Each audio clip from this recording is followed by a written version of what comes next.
नमो अरहंताणम, नमो अरहंताणम। आज का दिन एक अपूर्व दिन है। अपूर्व इसलिए है कि वर्ष भर की समस्याएं,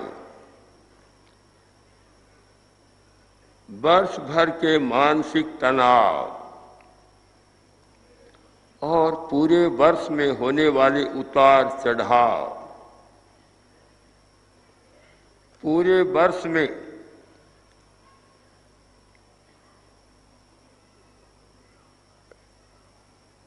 आने वाले आंतरिक आवेग, कभी क्रोध का आवेग, कभी अहंकार का आवेश, कभी छल कपट ठगाई और कभी लोभ का आवेश, कभी घृणा, कभी कामुकता, अति कामुकता, कभी भय। ये जो सारी समस्याएं हैं, उन समस्याओं को देखने का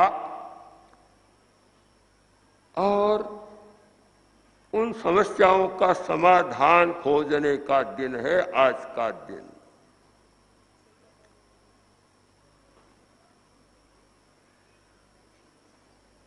वर्ष भर का लेखा जोखा कि कब क्रोध का आवेश तीव्र बना, कब लोभ का आवेश तीव्र बना। देखे, मुझे लगता है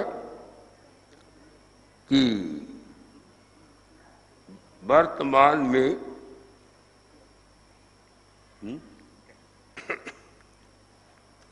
क्रोध का आवेश भी काफी है। बहुत लोग हत्याएं बहुत कर रहे हैं।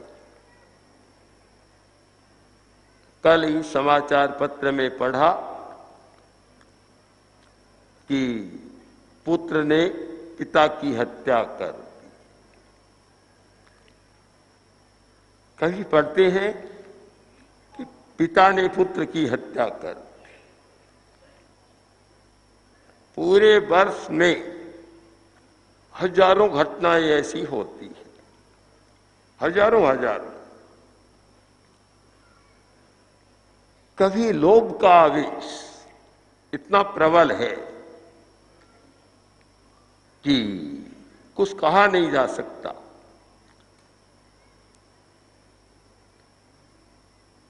जैन परिवार जो अहिंसा में बहुत विश्वास करते हैं,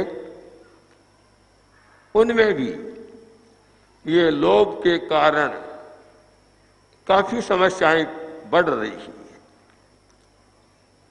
न्यायालय में है, पुलिस की गिरफ्त में है और परस्पर लड़ाई झगड़े में है। लाभ नहीं होता, आखिर हानि रहती है। पर जब लोभ का आवेश सवार होता है, आदमी सोचता नहीं है। संवत्सरी का दिन इन सब आवेशों पर नियंत्रण करने का दिन है। एक संकल्प का दिन है। ऐसा संकल्प करें कि हम अगले बरस तक क्रोध, लोभ आदि आदि के आवेश में आकर ऐसा कोई काम नहीं करेंगे जिससे हमें न्यायालय में जाना पड़े, पुलिस की गिरफ्त में जाना पड़े या परस्पर लड़ाई झगड़े में जाना पड़े। यह संवत्सरी का दिन एक संकल्प का दिन है। इधर आत्मनिरीक्षण का दिन, अतीत को देखे और फिर देखने के बाद संकल्प करें, ये आत्मचिंतन करें कि हमारा धार्मिक जीवन किस झेरने को हम किस माटे में चला रहे हैं। आप कल्पना कर ली, एक धर्म का माटा है, बड़ा पात्र है, हांडी, बड़ी हांडी है, और हम मक्खन पाना चाहते हैं। धर्म का मक्खन क्या है? उपसंसारम। धर्म का मक्खन, आप ध्यान दें कि धार्मिक जीवन का मक्खन क्या है, सार क्या है। क्योंकि सारा काम किस लिए करते हैं? राजस्थान का एक बहुत सुंदर दोहा है कि ठंडो ऊनो करे एक मक्खन रे काज।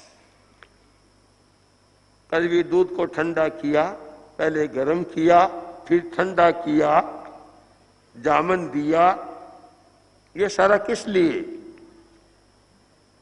एक मक्खन के लिए। दही जमाया, फिर उसको बिलोया, किस लिए? का मक्खन के लिए।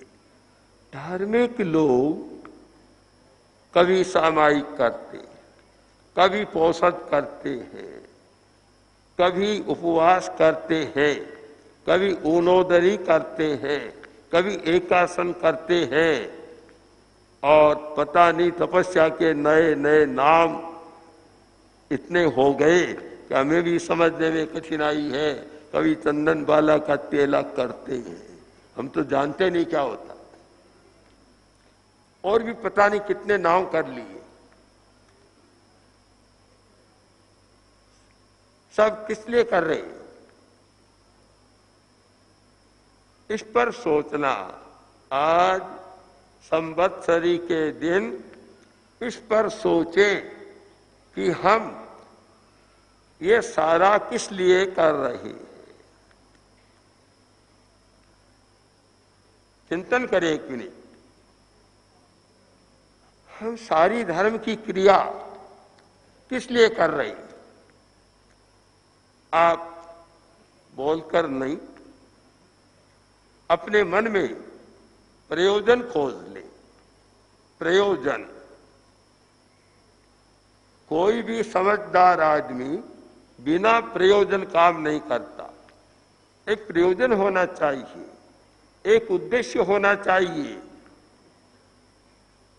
न विदुषाम प्रवृत्ति प्रयोजन विरहिता। विद्वान प्रयोजन के बिना कोई प्रवृत्ति नहीं करता। मैं अठाई करने वालों से पूछना चाहता हूं, अठाई क्यों कर रहे हैं? और 12 दिन 15 दिन मास खमन तपस्या करने वाली, उनसे पूछना चाहता हूं कि आप मास खमन की तपस्या क्यों कर रहे हैं? हाँ, क्या करा त्याग। और एक भाई 40-50 के आसपास की तपस्या धाकड़ कर रहा है, और भी बहुत लोग कर रहे हैं। मैं उन सब से पूछना चाहता हूं, आप उपवास क्यों कर रही है? अठाई क्यों कर रही है? क्या प्रयोजन आपने निश्चित किया है? उसका कोई प्रयोजन होना चाहिए, कोई लक्ष्य होना चाहिए। प्रयोजन क्या है? किस लिए कर रहे हैं? प्रयोजन यह है कि चोटी हाथ में आ जाए। मूल चोटी हाथ में आ जाए। चोटी का मतलब हमारी निग्रह करने की शक्ति हाथ में आ जाए, हम क्रोध का निग्रह कर सकें, अहंकार का निग्रह कर सकें, ठगाई का निग्रह कर सकें और लोभ का निग्रह कर सकें और बढ़ती हुई काम वासना, उच्छृंखलता, उद्दंडता पर निग्रह कर सकें। ये चोटी है धर्म की, उसको पकड़ सके। पर मुझे लगता है कि अपनी चोटी नहीं पकड़ी जा रही है, दूसरे की चोटी, छाया की चोटी पकड़ी जा रही है और सफलता नहीं मिल रही है। आदमी अपने पर नहीं करता। एक दो बात प्रसंगवश बताऊं। एक लड़की ने अपनी दादी के साथ अच्छा व्यवहार नहीं किया, उद्दंडतापूर्ण व्यवहार कर लिया।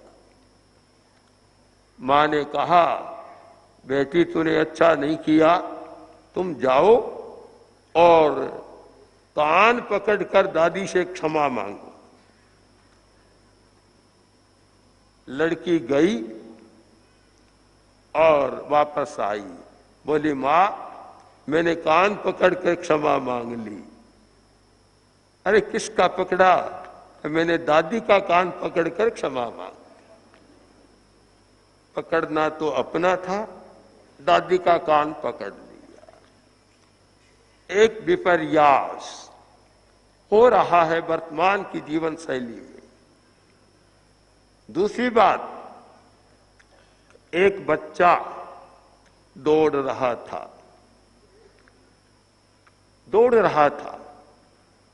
बच्चा दौड़ रहा था और एक आदमी ने देखा कि बच्चा बहुत दौड़ रहा है, क्या कारण है? आया, पूछा बच्चा क्यों दौड़ रहा है? बोला चाचा मैं उस चोटी को पकड़ना चाहता हूं, चोटी को, और मेरी पकड़ में नहीं आ रही है, मैं जाता हूं वो आगे सरक जाती है।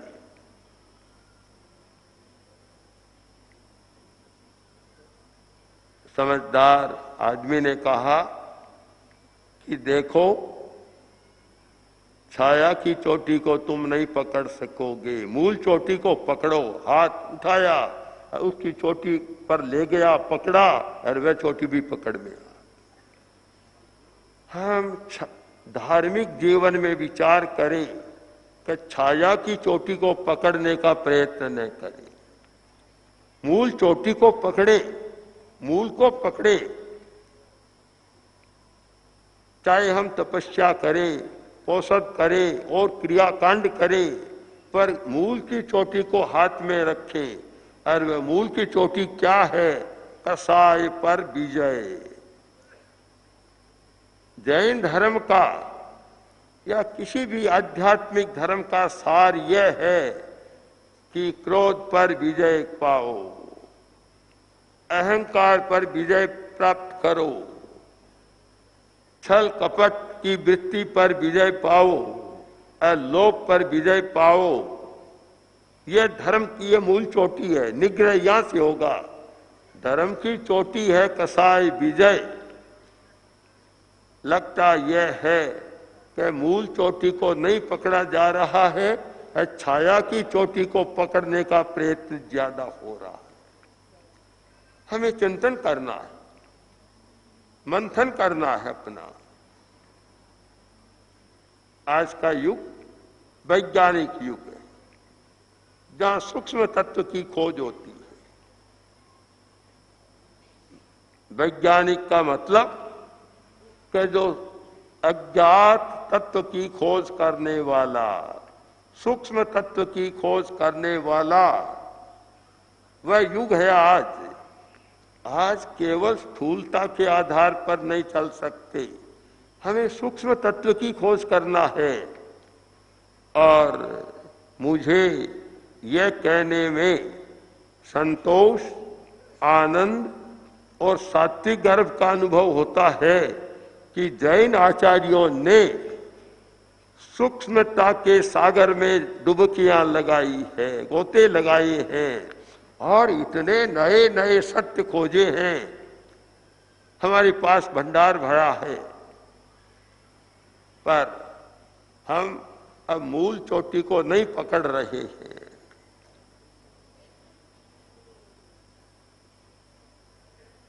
आज एक वैज्ञानिक खोज कर रहा है और पुराने आचार्यों ने सच्चाइयों की खोज की थी। दोनों में एक बात आप समान पाएंगे,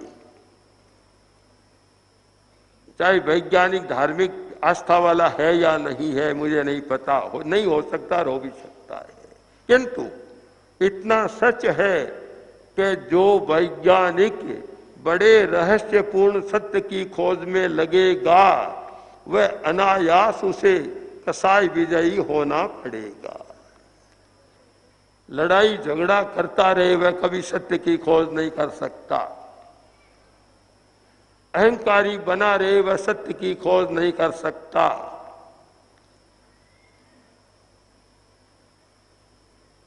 उनका ध्यान ही एक लीन रहता रहती है। मैंने कल परसों एक बात पढ़ी, बड़ी अच्छी बात लगी। एक व्यक्ति ने कुछ विशिष्ट लोगों पर पुस्तक लिखी, उसमें आइंस्टीन पर भी कुछ लिखा और वह पुस्तक आइंस्टीन के पास ले गया, भेंट की।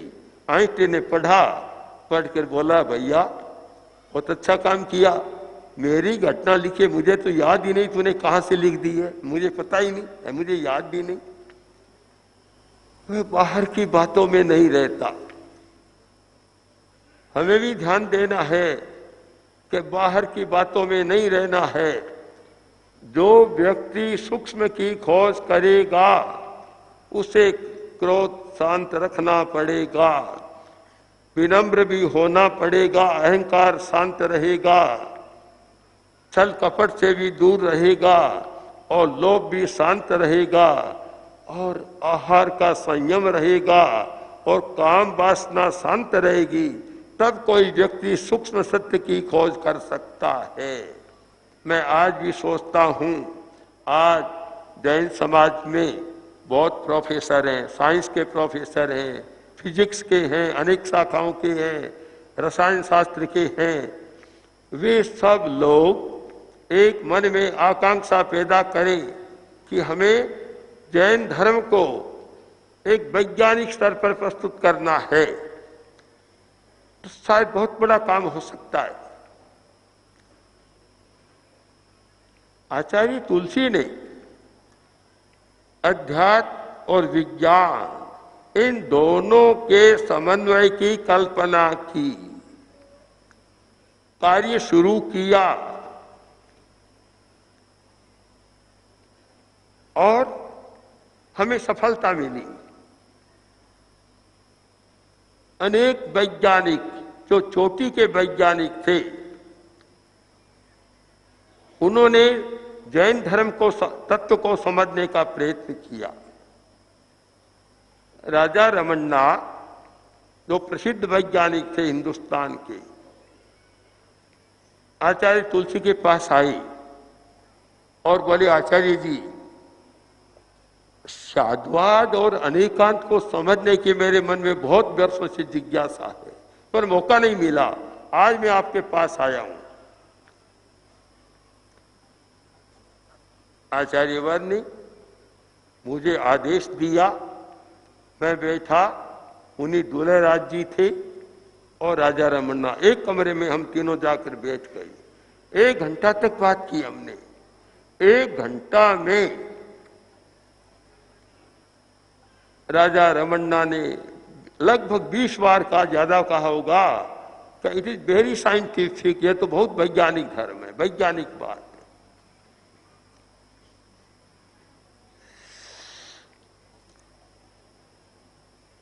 विदेश के वैज्ञानिक भी आए और एक वैज्ञानिक जो अपने जैन समाज के ही थे, डॉक्टर कोठारी, उन्होंने भी लंबी चर्चाएं की। और भी अनेक नाम मेरे सामने हैं कि जिन्होंने जैन धर्म पर चर्चा की और उनकी वैज्ञानिकता का आकलन किया। और आचार्य तुलसी का यह मत था, जो अध्यात्म और विज्ञान दोनों के मर्म को न समझे वह व्यक्ति कह नहीं सकता। आचार्यवर ने अनेक बार कहा, बहुत लोग धर्मगुरु कहते थे कि विज्ञान ने धर्म का सत्यानाश कर दिया। आचार्य तुलसी का स्वर यह था कि विज्ञान ने धर्म का बहुत उपकार किया है। मैं इस अवसर पर जब हम अध्यात्म और विज्ञान की चर्चा कर रहे हैं, कहना चाहूंगा कि हम केवल आर्थिक न बने, केवल अर्थार्जन में शक्ति न लगाएं, हम सच्चाइयों को खोजने का प्रयत्न करें और वैज्ञानिक युग में जैन धर्म को एक वैज्ञानिक भूमिका पर प्रस्तुत करें। मैं एक बात इस प्रसंग में बता दूं, हम लोग दिल्ली में थे, काफी वर्ष पहले की बात है, शायद 10 वर्ष हो गए होंगे। पहली बार मिला नहीं मैं, 94 या 96 का हुआ गुरुदेव को 99 में गुरुदेव के साथ में हो, 99 की बात है, सन 99। आज चल रहा है 8 वर्ष पहले, 2007, 8 वर्ष पहले, 8 वर्ष पहले की बात है कि एक व्यक्ति वाईएस राजन हमारे पास आया और उन्होंने कहा कि हमारे सैनिक 16,000 फुट की ऊंचाई पर रहते हैं, बहुत समस्या है, अकेला जीवन, भयंकर सर्दी, न कोई समाज, न कोई सिनेमा, न और आत्महत्याएं भी बहुत हो जाती, समस्याएं बहुत है। आप क्या अपने प्रेक्षा ध्यान के प्रशिक्षक को भेज सकते हैं? हमने स्वीकार कर लिया कि जा सकता है। धर्मानंद जी को ले गए, शायद 1 सप्ताह वहां रखा होगा, सिखाया, अच्छा लगा। तब वाईएस राजन अपने साथी को लेकर हमारे पास आए। उनके साथी वैज्ञानिक अब्दुल कलाम, जो मिसाइल मैन के नाम से प्रसिद्ध रहे, हमारे पास आई, बातचीत शुरू हुई। अब लगभग रात को 2-2.5 घंटा हमारी चर्चा चली हो। उन्होंने ऐसा अनुभव कर लिया कि ये तो सारी बातें वैज्ञानिक बातें आ रही, और उस कारण फिर एक इतना संबंध आत्मीय हो गया, फिर तो सिलसिला आगे बढ़ता गया और बहुत बातें, लंबा इतिहास है इसका भी। तो मैं फिर उस बात को दोहरा दूं कि सत्य की खोज कौन कर सकता है? अध्यात्म और सत्य अब दो न माने। अध्यात्म सत्य की खोज है और विज्ञान भी सत्य की खोज कर रहा है। इसलिए अध्यात्म और विज्ञान दोनों का समन्वय जरूरी है। बहुत वर्ष पहले स्वामी विवेकानंद ने कहा था कि अध्यात्म विज्ञान का समन्वय होना चाहिए। उसके बाद विनोबा जी ने बहुत बार कहा कि अध्यात्म और विज्ञान का समन्वय होना चाहिए, किंतु मैं सौभाग्य मानता हूं और अपना भाग्य मानता हूं कि आचार्य तुलसी जैसा महान गुरु मिला और जिन्होंने अध्यात्म और विज्ञान के खोज की परंपरा तेरा पंथ में डाल दी। क्या दोनों का तुलनात्मक अध्ययन करो, समन्वय करो। आज हमारे अनेक साधु साधियां हैं इस दिशा में काम कर रही, अनेक कुछ श्रावक भी काम कर रही हैं, पर और अधिक काम होने की जरूरत है और होना चाहिए। तो मैं फिर उस बात पर आऊं कि केवल आर्थिक होने से काम नहीं चलता। जब तक कसाय विजय नहीं है हम वैज्ञानिक खोज भी नहीं कर सकते और अध्यात्म की खोज भी नहीं कर सकते। संवत्सरी का पर्यूषण का अगर कोई आपसे पूछे कि 8 दिन 7 दिन 8 दिन में 7 दिन ऐसे 8वां संवत्सरी का दिन, 8 दिन आपने इतना किया, इतनी भीड़, इतना श्रम, इतना किया और सार क्या निकला? क्या मैं दोहराना चाहूं या न चाहूं, ऐसा न हो कि खोदा पहाड़ और निकली चुईया। प्रसिद्ध बात जानते हैं, ऐसा नहीं हो रहा हमारे यहाँ। हम ऐसा नहीं विश्वास नहीं करते। हमने तो अगर पहाड़ खोदा है और पहाड़ को लेकर लक्ष्मण की शक्ति को, हनुमान आया शक्ति को ठीक कर दिया। पहाड़ को खोदा है तो हनुमान की तरह, जिससे कि मारक शक्ति भी समाप्त हो जाए, मरता मरता आदमी जी जाए, ऐसी हमें खोज करना है। और वह खोज है उपशम। उपशम आपको कोई इंटरव्यू ले पूछे कि 8 दिन के पर्यूषण का सार हमें 4 अक्षरों में बता दो, 4 अक्षर सिर्फ, आप क्या कहेंगे? उपशम। हमने 8 दिन में उपशम की साधना की है। उपशम, बस।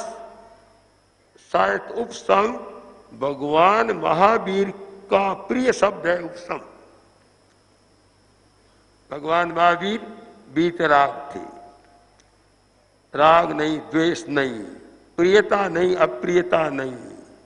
पर मैं वीतराग नहीं हूं। मैं अपनी भाषा में कहूं तो यह कह सकता हूं कि महावीर को सबसे ज्यादा प्रिय शब्द था तो वह था उपशम।